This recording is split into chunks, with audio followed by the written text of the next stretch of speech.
All right, Kenwood KR 7400. Manufactured between 74 and 76, 63 watts per channel, direct coupled stereo receiver.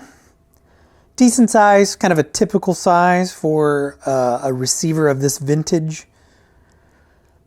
The series that this Kenwood 7400 belonged to, top of the line was the Kenwood KR 9400. And then you had a whole bunch of receivers after that. You had the 7400, 6400, 5400, 4400, 3400, 2400, and 1400. So lots of receivers. I've found reference online to a Pioneer 727 or 737 as a competitor to the Kenwood KR 7400.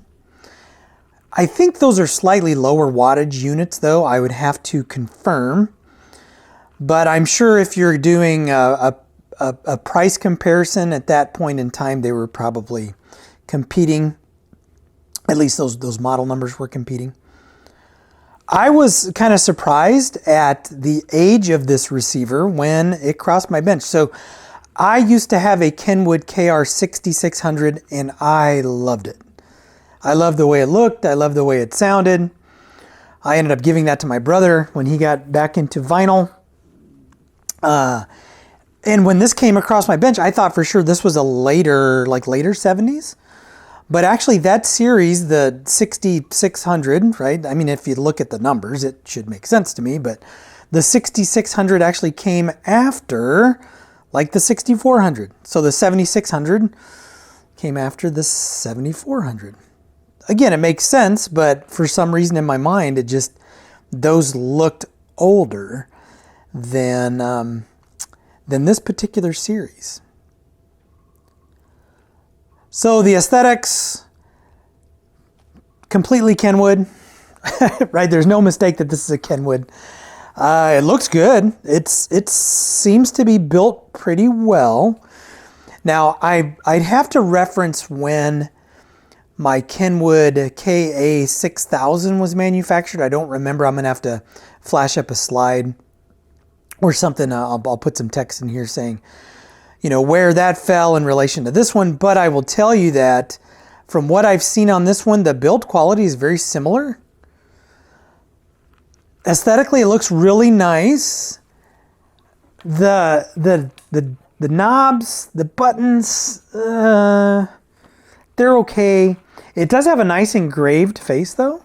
Now what I don't remember is if the let's call them the 600 series, if the faces were engraved on those or not. I don't recall. If I can determine that based on photos or if one crosses my bench before this goes out, or before I edit it, I will include that information.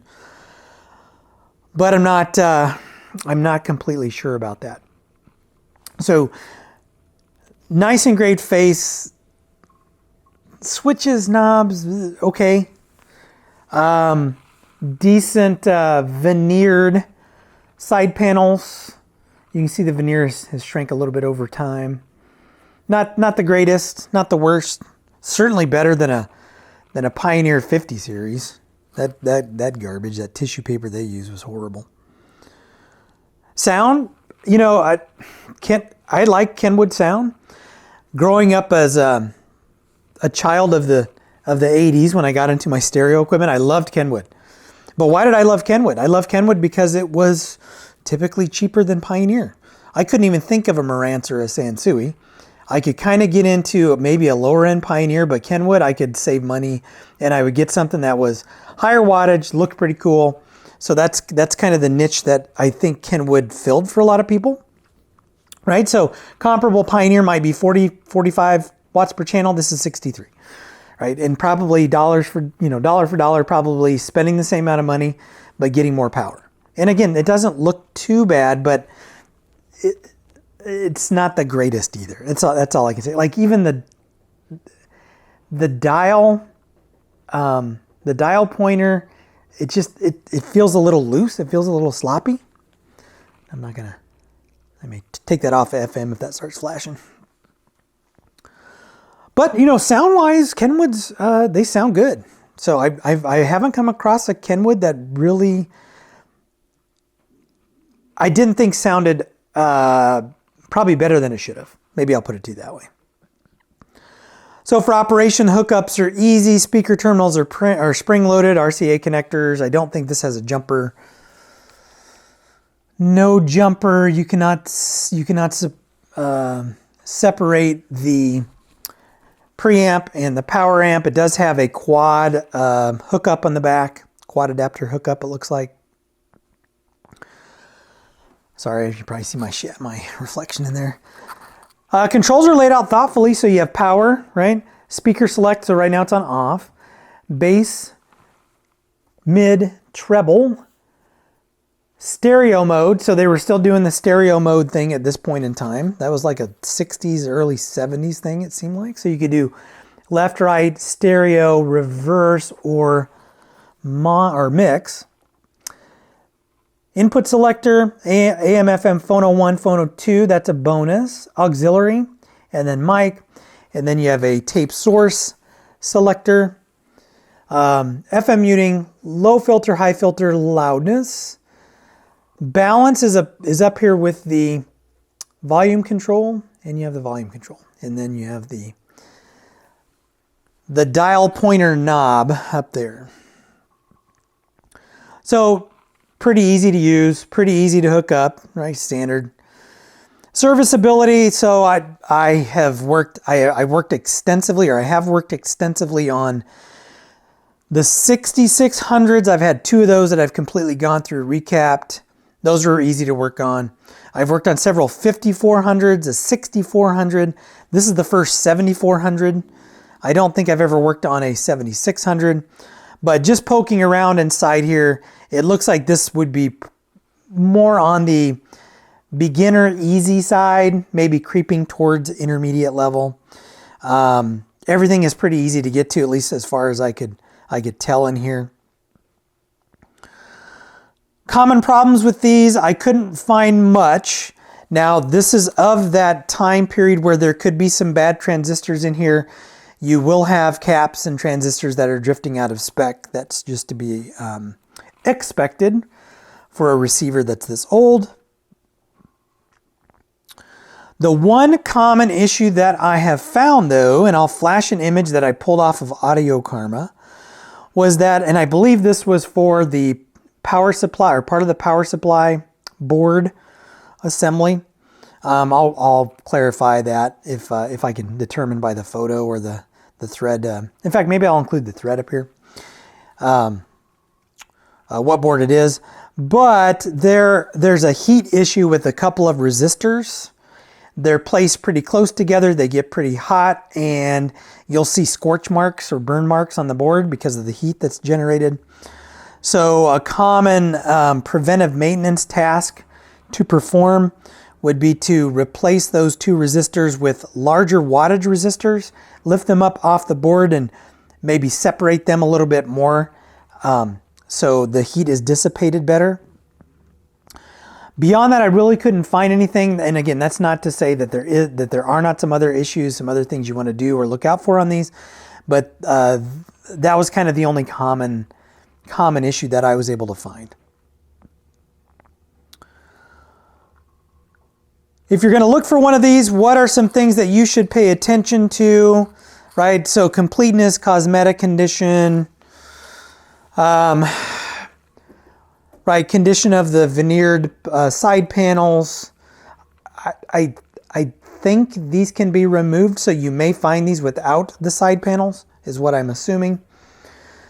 But it's glass and knobs and completeness and scratches and, you know, all of the typical cosmetic things. I can't think of anything to specifically tell you to look for. I think the dial pointer, illuminated pointer, would be important for me. I've never replaced one on one of these, but that's kind of a different looking assembly. I don't know that I would want to tackle that. So I would definitely look out for illumination of the dial pointer. In terms of the dial Lamps, I think those are standard lamps, so that wouldn't spook me too much, but the dial pointer would. And again, that could be a super easy repair. I'm just, as a person who has not had to replace or repair either the lamp or repair the pointer itself, it just looks like something that I would not want to jump into. So it really comes down to cosmetic completeness and the cleanliness, the condition of the unit, I think. Prices on these. So Kenwood, you're saving a little bit of money. Not as much as I thought you might, looking at a comparably powered Kenwood Sansui or Marantz. So let's say a competitor to this Marantz wise would be a 2270. Yeah, I guess that there's a pretty big price difference in the 2270 in this. Pioneer would be like a 939 or 838, something like that. So there's a pretty decent price gap between them. But anyway, the Kenwood, if you're looking for one in really good condition, I'll flash up a crazy price one. I didn't look for one this morning, but I'm sure there's one out there where someone's asking a lot. If I can't find one, I'll include the text indicating that. This morning when I looked for sold examples, a couple of these sold for more than $500 or right around the $500 mark. Now those were recapped, restored, pristine condition, new lamp, all the things were done to it, not a scratch. Like this has some oxidation on this panel here, like some of the paint is coming off. I think that's plastic. No major scratches or dings anywhere. It's a little bit dirty. I just haven't cleaned it yet. So, museum quality piece, one that's been completely restored, over $500. One that's in good working condition, maybe it doesn't have the side panels, or maybe there are some minor cosmetic issues to sort out.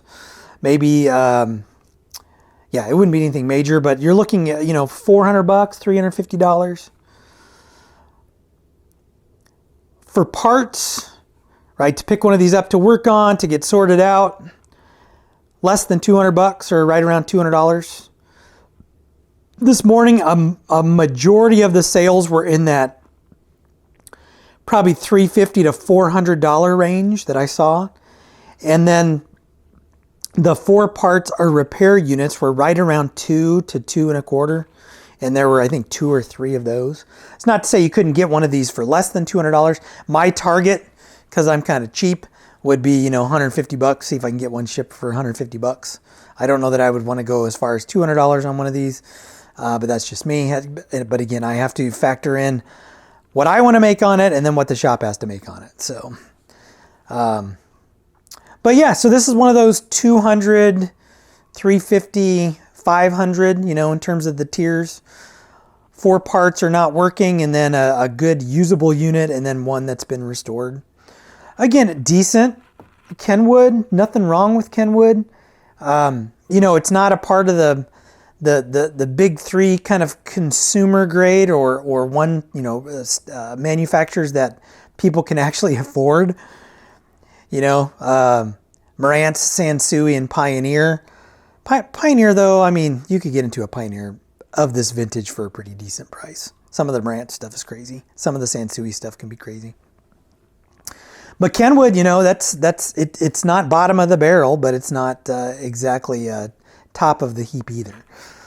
So, but decent receiver, you can't go wrong with this particular Kenwood. It sounds good, and again, I was surprised when I heard the balance sound that came out of it. So, this was a shorter one. I've got some other gear reviews coming up, trying to get these whenever I kind of clean them up. Man, I did not do a good job of cleaning this one up at all. I gotta get some cleaner and clean this up before I take it to the shop. But anyway, as always, if you like what you see, hit like, hit subscribe. Catch you in the next video.